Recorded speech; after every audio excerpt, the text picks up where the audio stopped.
মা বড় দিদা আপনারা ছেড়ে দিন না, আমি করছি এসব। মিছরি মা, তুমি বিশ্রাম নাও, যাও। বিশ্রাম কেন? হ্যাঁ তো তুমি মা হতে চলেছো, তুমি বিশ্রাম করো। মা যদি এত বিশ্রাম নেয় তো ছোট অবস্থি মনে করবে যে ওর মা কত লেজি। আর প্লিজ প্লিজ, এটা আমার ইমেজের প্রশ্ন, একটু অন্তত কাজ করতে দিন আমায়। আচ্ছা, আমরা তোমাকে একটা কাজ দিচ্ছি। আমরা রান্নাঘরে গ্যাসে আলু সেদ্ধ করতে দিয়েছি, যাও গিয়ে গ্যাসটা বন্ধ করে দিয়ে এসো, ঠিক আছে? খুশি? আমি খুশি আছি রে সিনিয়র বুড়ি, আর যতদিন আমি খুশি আছি মিছরিকে আমি খুশি থাকতে দেব না।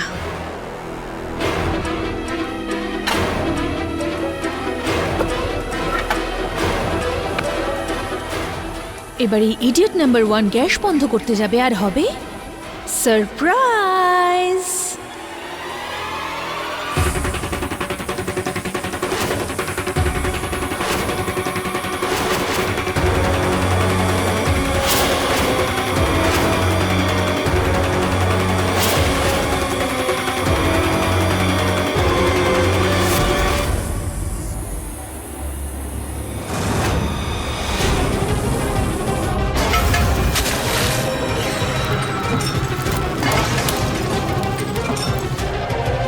আরে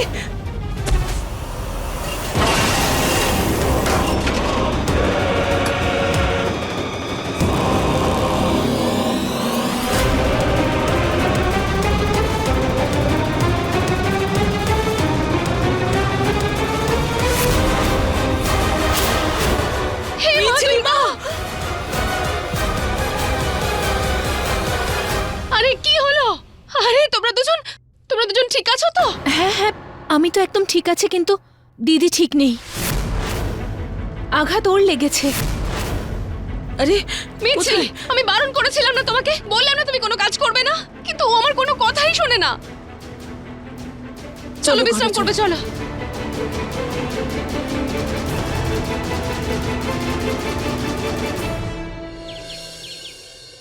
বৌমা, আমারই মাথা খারাপ হয়ে গিয়েছিল। আমি মিছরিকে রান্নাঘরে পাঠিয়েছিলাম, সবকিছু আমার জন্যই হয়েছে। ছাড়ুন না মাসি, যা হওয়ার ছিল হয়ে গেছে। বড় ঠাম্মি, এ কথাটা আপনিও জানেন, যা কিছু হয়েছে সেটা আপনার জন্য হয়নি। দিদির আসল বিপদ ওর নিজের বাচ্চা। সাধু বাবা বলেছিলেন তো,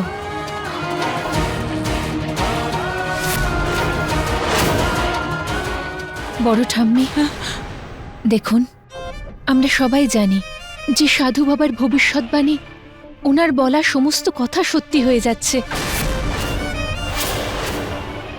দিদির পা পিছলে যাওয়া, কুকার বাস্ট করা, কখনো কখনো দাদা ওকে বাঁচান, কখনো আমি ওকে বাঁচাই, কিন্তু আমরা সবাই 24 ঘন্টা তো ওর আশেপাশে থাকতে পারবো না।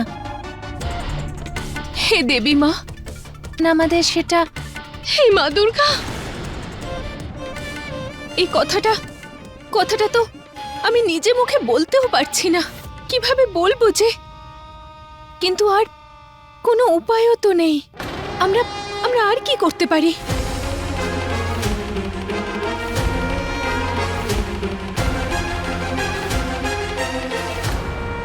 হে মা দুর্গা, আমরা আমাদের মেয়েটার সাথে এত বড় অন্যায় কি করে করব?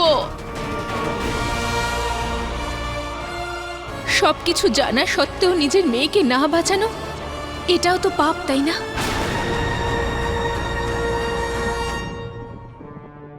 যদি যদি দিদির কিছু হয়ে যায় তাহলে বাড়িতে একটা লোক এই কথাটা সহ্য করতে পারবে না। অর্জুন দাদার কি হবে বলুন তো? আমাদের সবার কি হবে? আর এই কথাটা যদি দিদিকে বলে দিই তাহলে ও 1 সেকেন্ডও ভাববে না নিজেকে উৎসর্গ করে দিতে। কিন্তু আমরা আমাদের মিছরি মায়ের কথাই ভাববো। আমাদের মিছরিকে যদি বাঁচতে হয় তাহলে ওর আর অর্জুনের সন্তানকে আমার নাতি বা নাতনিকে মরতেই হবে।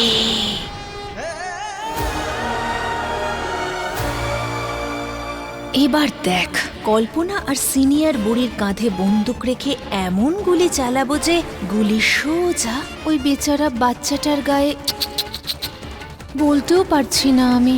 শুধু যেটা করতে হবে করে ফেলবো, কারণ তুরুপের তাস হলো অনামিকা।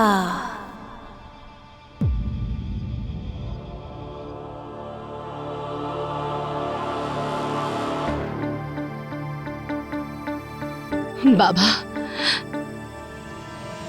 আমরা তৈরি। শুধু এমন একটা উপায় বলবেন যাতে না মিছরির কোনো কষ্ট হয় আর না বাচ্চাটার। আর অশুভ কিছু হবে না। এই যে আমি কিছু শেকড় বাকড় দিয়ে এটা প্রস্তুত করেছি, এইটা তুমি খাবারের সঙ্গে মিশিয়ে তোমার বৌমাকে খাইয়ে দিও। এতে তোমার বৌমারও কষ্ট হবে না আর সমস্যারও সমাধান হয়ে যাবে।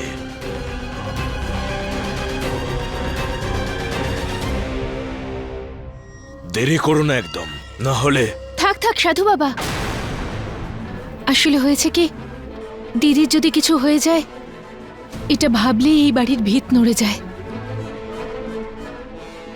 আপনি একদম চিন্তা করবেন না, আমরা সেটাই করব যেটা আপনি বলছেন।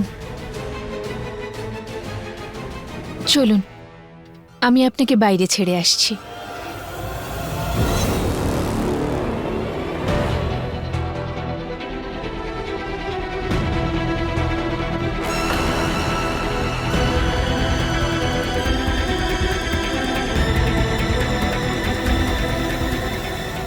মা, হ্যাঁ মা, এখানে এখানে কি কেউ এসেছিল?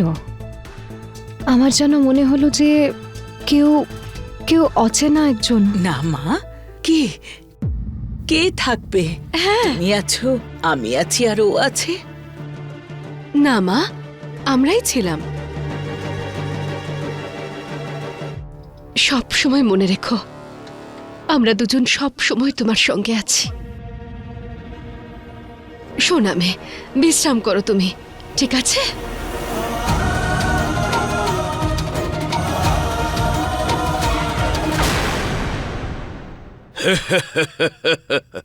শয়তানের কৃপা যদি থাকে তাহলে এই সন্তান কেন, জন্মদাত্রী ওর ওই মাও আর বাঁচবে না।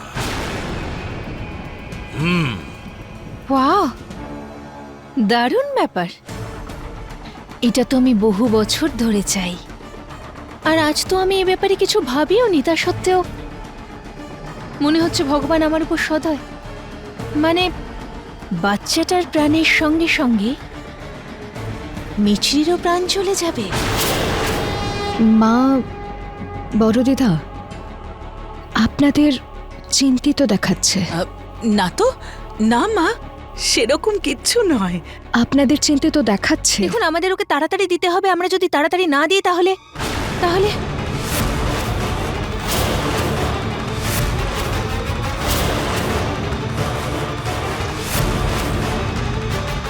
কি যদি না দিই তাহলে?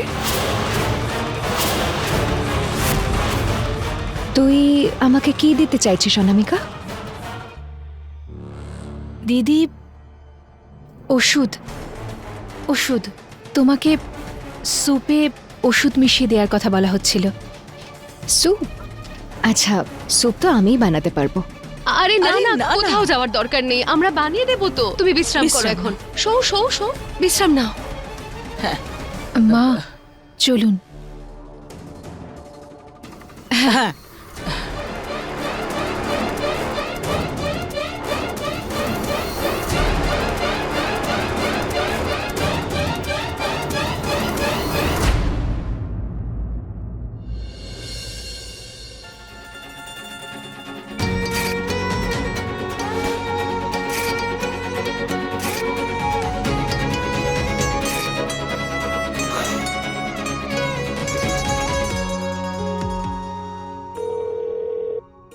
কাম অন মাই স্টুপিড গার্ল, ফোনটা তো তোলো। কোথায় গেল ও? মাকে ট্রাই করছি।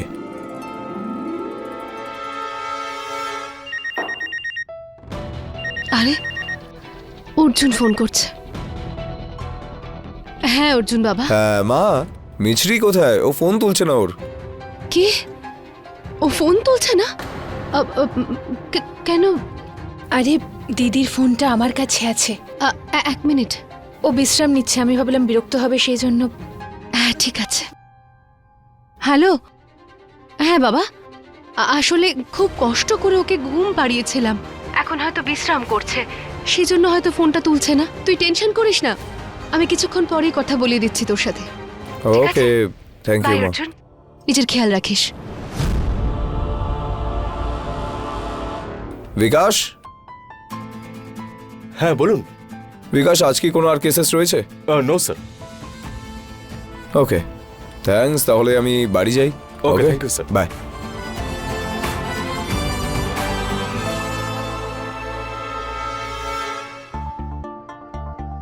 মা আর বড় দিদা আমায় বিশ্রাম করতে বলা ছাড়া আর কোনো কথাই তো বলে না। আমি জিজ্ঞেস করলে কথা ঘুরিয়ে দেয়, আমার দিকে তাকিয়েও কোনো কথাই বলে না। আসলে কি এমন ব্যাপার যেটা নিয়ে দুজনেই খুব দুশ্চিন্তা করছে? আচ্ছা মা, আবার অনামিকা কিছু? মাসি, এ কেমন সংকট! মা হয়ে আমি আমার মেয়ের থেকে তার সন্তান হওয়ার অধিকার কেড়ে নিচ্ছি। সে তোর ভালোর জন্যই বৌমা।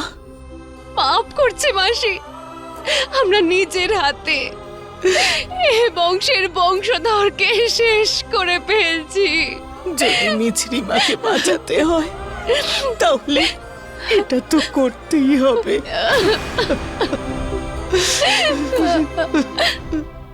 শুধু একবার মিছরি আর ওর বাচ্চা শেষ হয়ে যাক, তারপর দেখিস আমি কত ভালো ভালো কথা বলে কাঁদি। তুরুপের দাস হলো অনামিকা। কিন্তু কি এমন ব্যাপার যেটা মা আর বড় দিদা আমার থেকে লুকাচ্ছে?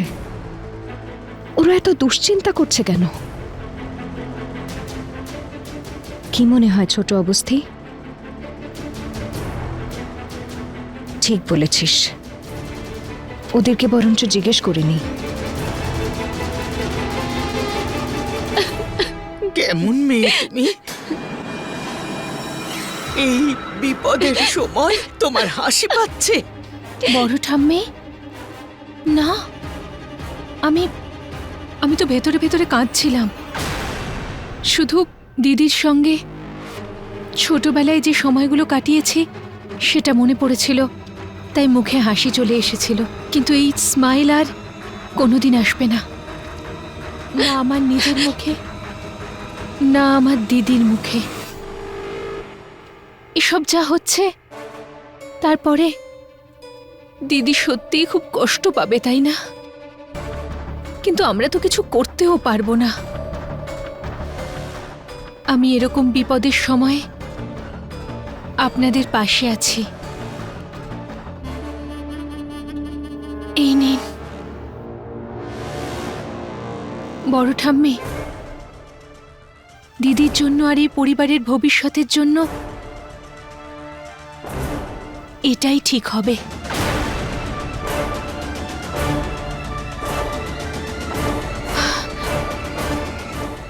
আমি বুঝতে পারছি যে এটা খুব কঠিন,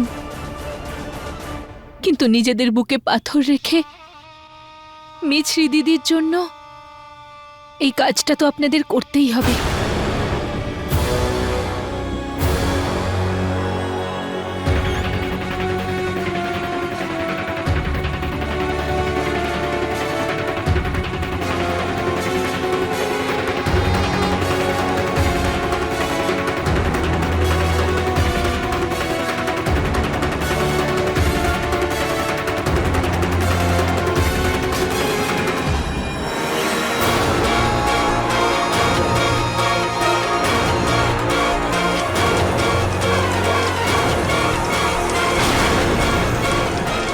অনামিকা,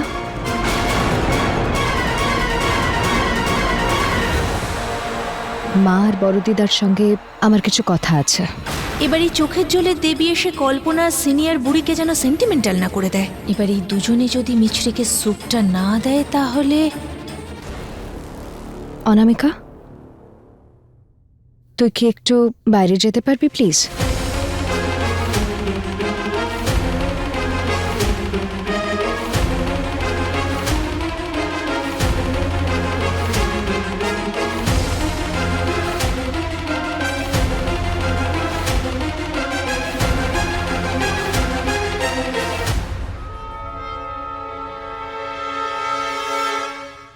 আপনারা জানেন,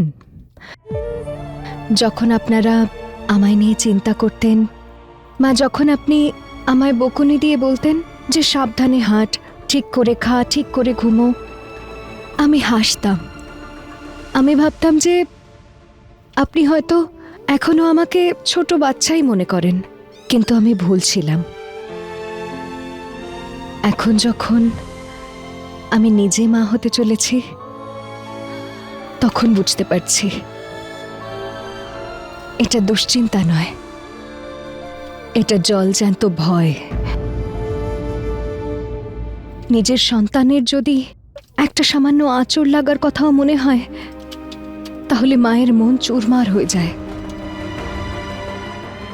মা সে যেই হোক, মা তো শুধু এটাই চায় যে নিজের সন্তান যেখানেই থাকুক না কেন যেন সেফ থাকে।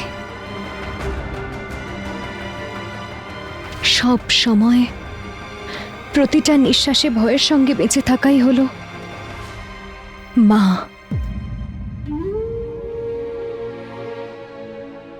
আর আপনারা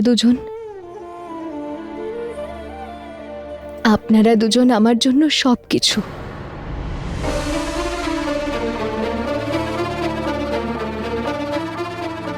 এবারে আমি আপনাদের ভয় পাওয়ার কোনো কারণ হব না। বড় দিদা, আপনার প্রতিটা সাবধানতার আমি খেয়াল রাখব। আর মা, আমি আপনার সব কথা শুনব। আপনি বলুন যে আপনারা দুজন এত চিন্তায় আছেন কেন? আপনারা আমার কাছে কি লুকোচ্ছেন?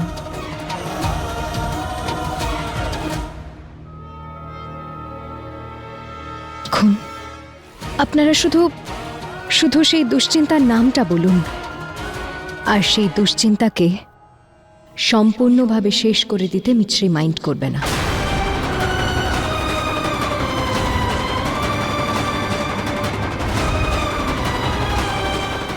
বলুন না।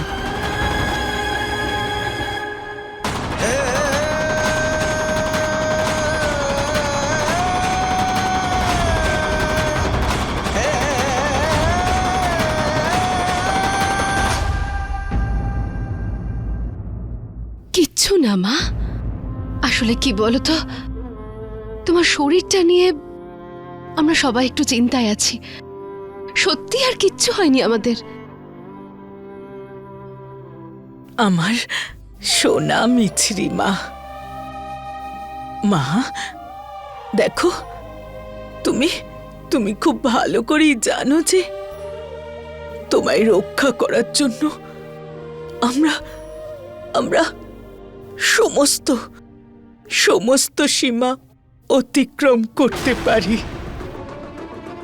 হ্যাঁ মাসি, একদম ঠিক বলেছেন। আমাদের এই মেয়েটার জন্য আমরা সব সীমা অতিক্রম করতে পারি। হ্যাঁ, সত্যি আর কিচ্ছু হয়নি। আমিও আপনাদের কথা দিচ্ছি যে আমি আর ছোট অবস্থি আপনাদের দুজনকে একদম বিরক্ত করব না। যতটা বিশ্বাস আমার নিজের মায়ের উপর আছে, ততটাই বিশ্বাস আমার নিজের পরিবারের ওপর আছে। যখন আপনারা আমার সঙ্গে, আমার আর ছোট অবস্থির তো কিছু হতেই পারে না।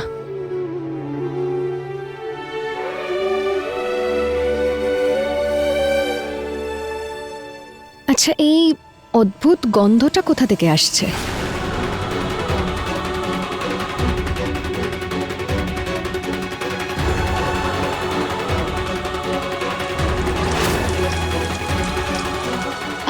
মা আসলে কি বলতো, রান্নাঘরে এত কিছু পড়ে থাকে না, আর প্রেগন্যান্সির সময় হবু মায়ের কোন জিনিসটায় যে গন্ধ বেশি লাগবে বোঝা যায় না। তুমি একটা কাজ করো, তুমি যাও বাইরে গিয়ে শান্তিতে বসো, আমি স্যুপ নিয়ে আসছি। স্যুপটা যদি খেতে একটু খারাপও লাগে তাও কিন্তু খেয়ে নিও, তোমার জন্য প্রয়োজন। স্যুপটা খেয়ে নাও মা।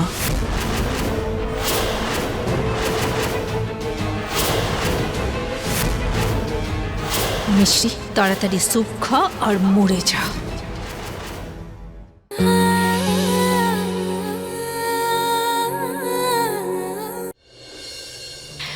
মা, বড় দিদা, আজ থেকে আমি আপনাদের সব কথা শুনব, কারণ আমি জানি যে আপনারা দুজন আমার আর ছোট অবস্থির জন্য যেটা করবেন বেস্ট করবেন।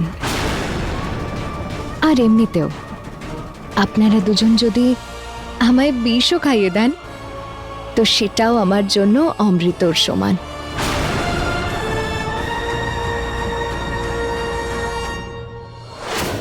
স্যুপটা খেয়ে নাও মা।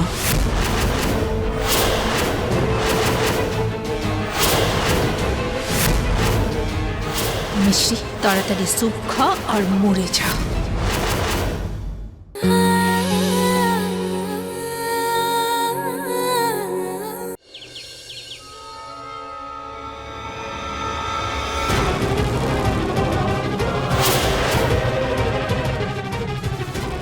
স্যুপটা খেয়ে নাও মা, এটা তোমার জন্য ভালো।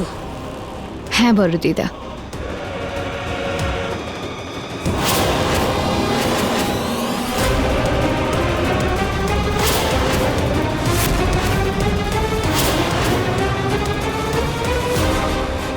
মিশ্রি, তাড়াতাড়ি স্যুপ খা আর মরে যা।